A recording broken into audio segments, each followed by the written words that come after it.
안녕하세요. 성장읽기 꿈꾸는 자본가 이권복입니다. 네, 오늘은 어이 김과장 주식투자 이제 배워서 하자의 저자 김영훈 작가님을 모시고 우리가 주식투자에 대해서 한번 이야기를 나눠보도록 하겠습니다. 작가님 혹시 모르시는 분들 위해서 자기소개하면 좋을 것 같습니다. 네, 안녕하세요.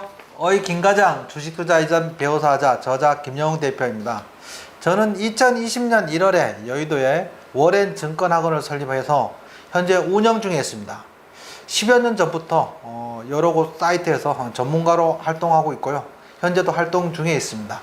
잘 부탁드리겠습니다. 네, 오늘 이 김영훈 대표님이 운영하시는 워렌 증권학원에 제가 와서 인터뷰를 하고 있는데 워렌 증권학원은 그러면 주식을 가르쳐주는 학원인가요? 예, 제가 고민을 좀 해봤었는데 네. 주식 투자를 배울 것이 없더라고요. 네. 인터넷에 검색을 해봤는데 주식학원은 왜 없을까요? 네. 검색을 해봤는데 주식을 가르치기 어려운 이유가 네. 주식 시장을 같이 겪을 수 없기 때문에 학원은 없고 그냥 아카데미 그래서 네. 그 뭐 토요일 반, 일요일 반 또는 한 열 몇 시간 동안 단기간 속성하는 건 있는데 네. 저는 좀 다르게 한 1년 과정으로 네. 주식시장을 저랑 같이 경험해가면서 네. 실전과 이론을 같이 접목해서 실제 교육을 시켜드리고 있습니다. 그럼 이 워렌 증권학원에서 이제 주식 수업을 듣는 이제 학생들이랄까요? 어떤 분들이 주로 이제 교육을 들으시나요? 정말로 다양합니다. 네. 예를 들면 작년에 가장 연세 많으신 분이 84세 84세요? 어르신께서 오셨고요. 네. 성대 다니는 대학생 분도 오셨고요. 네, 그러시고 주부분도 오시고 네. 뭐 대기업 임원분도 계시고 심지어 증권사 직원분도 다녀가셨어요. 아니 이런 생각도 들긴 해요. 여기가 이제 여의도잖아요. 예. 다 이제 대부분이 이제 금융업계 종사자가 살 거 아닙니까? 네. 그러면 이제 어떤 분들이 이제 자기 이제 어린 아이들, 뭐 초등학생이라든지 중학생 자식들도 보내지 않을까라는 생각이 드는데 실제 있나요 그런 분들이? 아직 자녀분을 네. 그러니까 10대 자녀를 보낸 적은 없고요. 20대 초반의 자녀를 같이 데리고 오시는 분들 자주 계세요. 예, 자주 그렇군요. 계시고. 예. 네. 그다음에 자기 자녀분들한테 권하시는 분은 상당히 많습니다. 네, 그럼 이제 본격적으로 이제 워렌 증권학원을 이제 운영하시는 이제 김영훈 대표님이자 작가님의 이야기를 한번 들어보도록 하겠습니다. 처음에 이제 작가님이 그 주식 투자를 처음 하게 된 계기는 어떻게 되세요? 제가 주식 투자를 본격적으로 해야겠다고 생각한 것은 지금부터 한 13년, 한 15년 전으로 흘러갑니다. 네. 제가 이름만 되면 알만한 대기업에 다니고 있었는데 저희 선배들이 정년퇴직을 하고 난 다음에 네. 너무 좀 화려하지 못한 모습을 많이 봤어요. 예를 들면 집에 외출을 한다고 할 때 사모님께서 10,000원을 준다는 거예요. 네. 왜 그러냐면 본인이 퇴직하면서 받은 그 퇴직금이라든지 모은 재산 이런 걸로 자녀분들 결혼 출가시키고 나머지 돈으로 이제 늦게까지 사셔야 되잖아요. 두 분이요. 그러니까 사모님 입장에서는 돈을 막 흥청망청 못 쓰는 거고 그러니까 용돈을 많이 못 드리는 거고 근데 집에서 10,000원 갖고 나와서 갈 데가 없잖아요. 네, 그렇죠. 가장 많이 가는 곳이 등산입니다. 네. 돈이 가장 적게 들고 그쵸, 예. 막걸리 한 병 사가지고 정상에서 막걸리 한 잔 드시고 내려오셔서 국밥 한 그릇 드시면 되는데 제가 볼 때 그 모습이 화려해 보이지 않았어요. 그래서 어떻게 하면 정년퇴직을 안 할 수 있을까를 고민하기 시작했던 거죠. 네, 그래서 시작하게 됐습니다. 그럼 그때가 몇 살이셨던 거예요? 나이로 치면 40대 초반이었던 것 같습니다. 40대 초반. 그렇게 이제 생각이 들었다고 해서 바로 이제 주식 투자를 하기도 사실 쉽지 않고 거기서 뭐 배울 때도 사실 없잖아요. 그럼 어떻게 자연스럽게 주식을 배우시고 하게 된 거예요? 일단은 제가 주식 투자로 해야겠다고 결정하게 된 결정적인 계기는 당시에 이제 중국 시장이 굉장히 상승돼 있고 우리나라에서도 중국에 투자한 자본들이 수익률이 굉장히 좋았어요. 근데 이제 매일경제신문에 에셋플러스라고 지금도 있는데 에셋플러스라고 거기서 중국 펀드에서 수익률이 100% 났다는 거예요. 그래서 그래? 나도 펀드를 한번 가입해봐야지. 그래서 강남 역삼동에 있는 에셋플러스를 방문을 했어요. 지점에 가신 거죠? 거기 뭐 지점이라고 해야 되나 본점이라고 해야 되나 그 당시는 이제 오래전이니까요. 그래서 거기 가서 이제 펀드 가입 문의를 하는데 거기에 이제 비치된 책자가 있었어요. 그 에셋플러스 설립자인 강방천 회장의 그 책자가 있어서 그걸 가져와서 보면서 본격적으로 강방준 회장님의 책을 몇 권 더 사서 봤죠. 네. 거기도 소개된 책자뿐만 아니고 네. 그러면서 주식 투자에 한번 올인을 해보자 뭐 이런 생각을 하게 됐습니다. 네. 예. 뭐 근데 그 이제 강만천 저도 그 책자 봤어요. 조그맣게 나오는 책자잖아요. 그걸 보시면서 예. 네. 이제 그걸 보시면서 실제로 뭐 강만천 회장님과 연이 있었던 건 아니죠? 그냥 책으로만 접하신 거죠? 예, 전혀 뭐 만난 적이 있거나 그런 적은 없습니다. 그럼 연은 없습니다. 그럼 그 책을 보고서 나도 이제 주식 투자를 이제 해야겠다 결심을 하시고 처음에 얼마를 갖고 시작을 하신 거예요? 그거에 대해서는 조금 얼마를 갖고 했다고 표현하기보다는 네. 주식 공부를 해야겠다고 마음을 먹은 순간부터 제가 한 네. 거는 네. 서점에 가서 네. 주식 관련 책자를 싸그리 눈에 보이는 대로 다 샀어요. 네. 그래서 무조건 책을 열심히 봤습니다. 네. 서점에 가고 인터넷 서점도 뒤지고 뭐 그래서 네. 주식 관련 책을 제 목표는 한 100권 정도 목표를 했었는데 네. 기억에 한 70여 권 읽은 것 같아요. 주식 관련 책을. 그래서 뭐 시중에 있는 주식 책은 다 두루두루 섭렵을 했던 거죠. 그 다음에 책을 다 보고 나서 그 다음에 한 것은 지금처럼 막 유튜브가 활성화되던 시절은 아니었어요. 네. 그 당시 이제 인터넷에 떠도는 주식 관련 동영상을 싹 깡그리 다 모아서 네. 그걸 또 막 눈에 불을 켜고 보기 시작을 했어요. 네. 그걸 출퇴근하면서 보려고 당시 태블릿 PC를 사서 네. 예, 출근하면서 아침에 보면서 꾸벅꾸벅 졸면서 출근하기도 하고 뭐 그랬던 기억이 납니다. 그러면은 이제 그렇게 책을 이제 100권 정도 사서 70권 막 읽으시면서 공부하셨잖아요. 네. 그럼 퇴사를 결정하시게 된 뭐 계기가 있으세요? 퇴사를 결정하게 된 계기는 이제 제가 주식 공부를 열심히 하고 네. 있던 중에 이제 이건 좀 말이 길어지는데 제가 네. 우리 아이 교육에 네. 굉장히 좀 집중을 했어요. 저희 집사람이 좀 직업을 가지고 전문 직업을 가지고 바빠서 네. 아이를 내가 케어하겠다 이렇게 우리 애가 어릴 때부터 암묵적으로 이제 합의가 돼 있는 상태인데 네. 이제 저도 이제 나이가 연륜이 쌓이고 직급도 올라가니까 네. 이제 지방에 있는 책임자로 가라 뭐 이런 그쵸, 발령 얘기가 나와서 차라리 내가 애를 주말에 놔둘 수가 없었기 그쵸, 때문에 그쵸. 주중에 놔둘 수 없었기 때문에 네. 그래서 차라리 그동안 준비를 하고 있었으니까요. 준비를 안 했다면 지방에 갔을 것 같습니다. 네. 준비를 하고 있었기 때문에 사표를 내고 본격적으로 이 길에 뛰어들었던 거죠. 그러니까 미리 이제 공부가 되셨기 때문에 그런 결정도 내릴 수 있었던 거예요. 그렇죠. 예, 그렇죠. 네. 그러면 이제 요즘에 이제 막 동학개미 막 서학개미 하면서 막 주식이 막 오르다가 요즘 좀 주춤하고 있잖아요. 그래서 이제 요즘에 또 뭐 테이퍼링 얘기도 나오면서 뭐 주식시장을 좀 암울하게 보는 기사들도 가끔 보이더라고요. 지금의 주식시장 어떻게 보세요?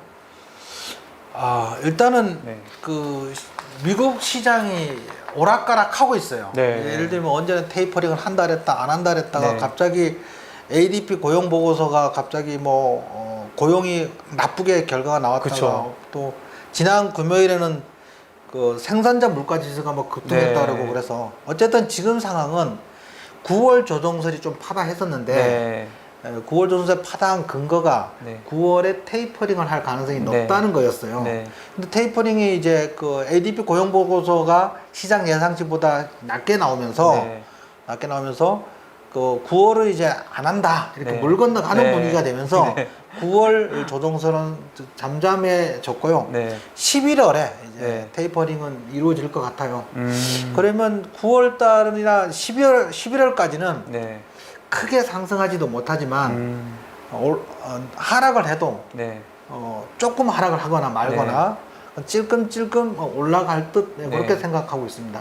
썩 시원하게 상승하는 장이거나 막 급락하는 장이거나 이렇게 예상하진 않아요.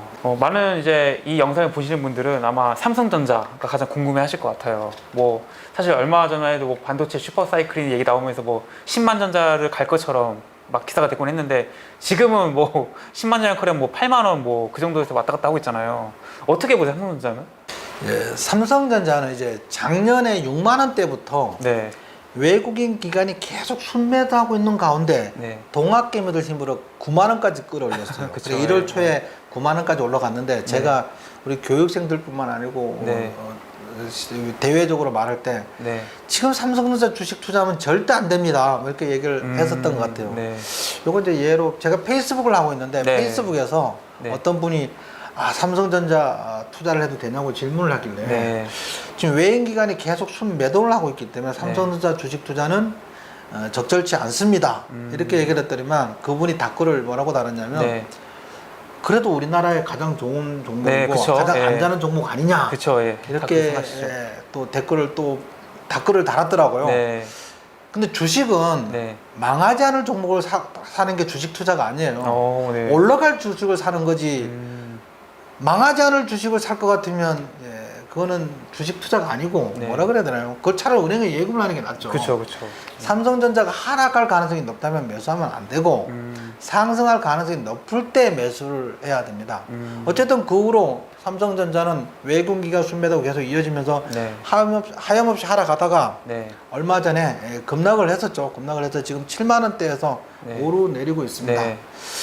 그런데 제가 7월 달에 제 유튜브 김영우 대표 TV에 올려드린 네. 영상 중에 네. 삼성전자 10만 전자 가자라는 영상이 있었어요. 네. 그 영상에서 제가 결론을 뭐라고 지었냐면 네.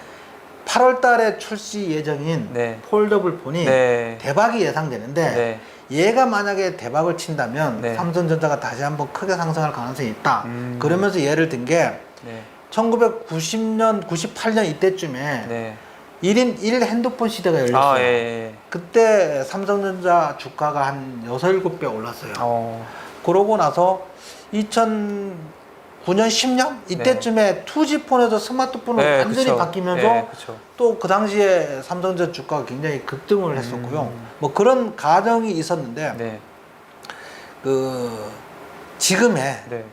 7만 원대 이 수준에 알다시피 삼성 폴더블 폰이 굉장히 인기가 높고요. 네. 우리나라뿐만 아니고 외국에서도 네. 굉장히 인기가 높아요. 그거는 이제 저는 그 전부터 출시되기 전부터 예상을 했던 게 뭐냐면 네. 일단 성능도 성능이지만 네. 가격이 30% 다운해서 출시한다는 거였어요. 음. 왜 그러냐면 폴더블 폰을 우리 일반 핸드폰하고 전혀 다릅니다. 네. 얘가 화면 하나로 유튜브를 보면서 그쵸. 카톡도 보낼 수 있고 그쵸. 유튜브를 보면서 인터넷 베킹도 할 수 있어요. 네. 과거에 2G 폰에서 스마트폰이 획기적인 변화였다면 일반 우리 그냥 스마트폰에서 폴더블 폰은 또 한 번 획기적인 건데 문제는 비싼 가격이었단 네. 말이에요. 네. 근데 가격이 30% 다운되면 네.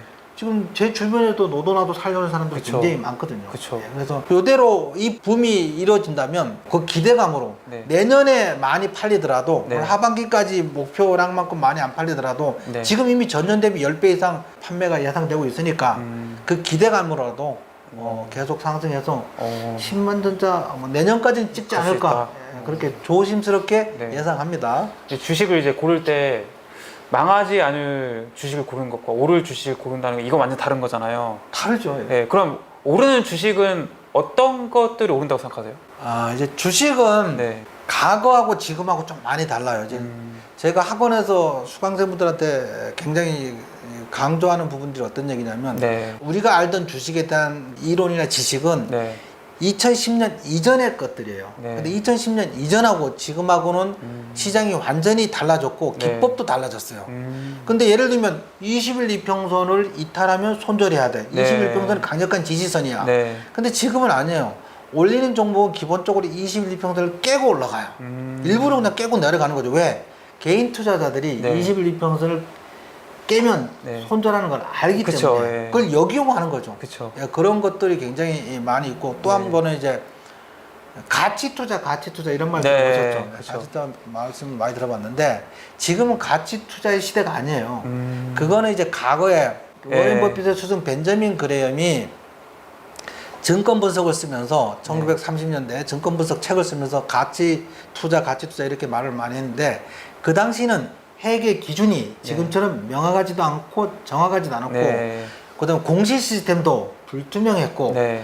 정보도 극소수만 알고 있고 막 이런 그쵸. 시대였기 때문에 네. 당시에 매출액이나 영업이익이나 단기순이익을 네. 30% 디스카운트해서 봐야지 그게 적정 주가라고 본다 그랬었어요. 네. 그런 식으로 저평가된 종목을 찾는 게 그 네. 당시에는 가치 투자였다면 지금은 실시간으로 공시가 되고 기업 회계 기준도 굉장히 투명화됐고 네. 감독기관의 그 작전 세력 그것도 자동 시스템으로 인해서 네. 순식간에 적발이 되고 그렇기 때문에 지금 주가는 저평가된 주가는 없다고 생각해요.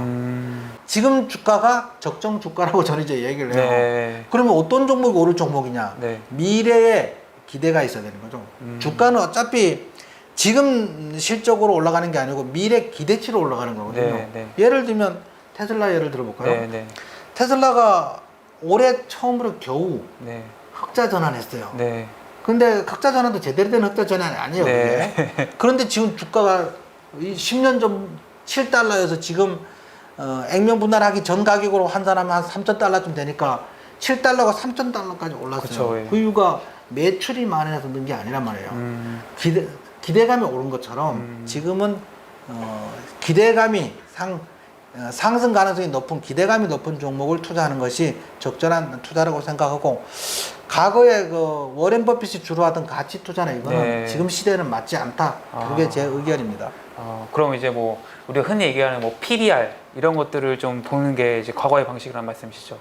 이제 아직도 증권사에서 리포트 낼 때 네. 종목 추천하는 리포트 저 퍼주, 저 PBR 네. 이런 말을 쓰거든요. 네. 이제 PR을 예를 들면 그 단기 순이익을 전체 주식수로 나눈 게 EPS요. 한 주당 그쵸, 순이익. 그쵸, 예. 주가를 이 한 주당 순이익으로 나눈 게 PER이거든요. 네. 바꿔 말하면 한 주당 순이익의 현재 주가가 몇 배냐? 네. 10배면 PER 10, 네. 15배면 PER 15 뭐 이런 건데 네. 만약에 작년에 핵 결산할 때 네. 그 단기 순이익 대비 주가가 10배였다고 쳐요. 근데 네. PER이 10이었다고 가정을 할게요. 네. 어쨌든 그러다가 뭐 시장 상황도 바뀌고 뭐 악재 유소도 나와서 주당 순이익이 1,000원이었다고 가정을 네, 하고 네. 주가가 10,000원이어서 네. PER이 10이었어요. 네. 근데 연초 들어서 악재도 네. 벌어지고 시장 상황도 바뀌고 뭐 그러면서 주가가 5,000원이 됐다고 가정할게요. 네. 그러면 PER이 5잖아요. 오죠. 예. 저평가됐다고 말하면 돼요, 안 돼요? 안 되죠. 왜? 악재 때문에 내려간 거잖아요. 네. 많이 내려간 그쵸. 거 아니냐? 그쵸. 그게 아니라는 거죠. 왜 그러냐면 그 타이밍에 주가가 5,000원 된 타이밍에 단기 순이익을 다시 계산을 한다면 추정해 본다면 단기 순이익도 500원으로 내려갔다는 게 정확한 그쵸, 이해라는 그쵸. 거죠. 그쵸. 근데 이 단기 순이익은 전년도 회계 결산에 1,000원으로 반영을 해서 저평가를 하면 안 된다는 거예요.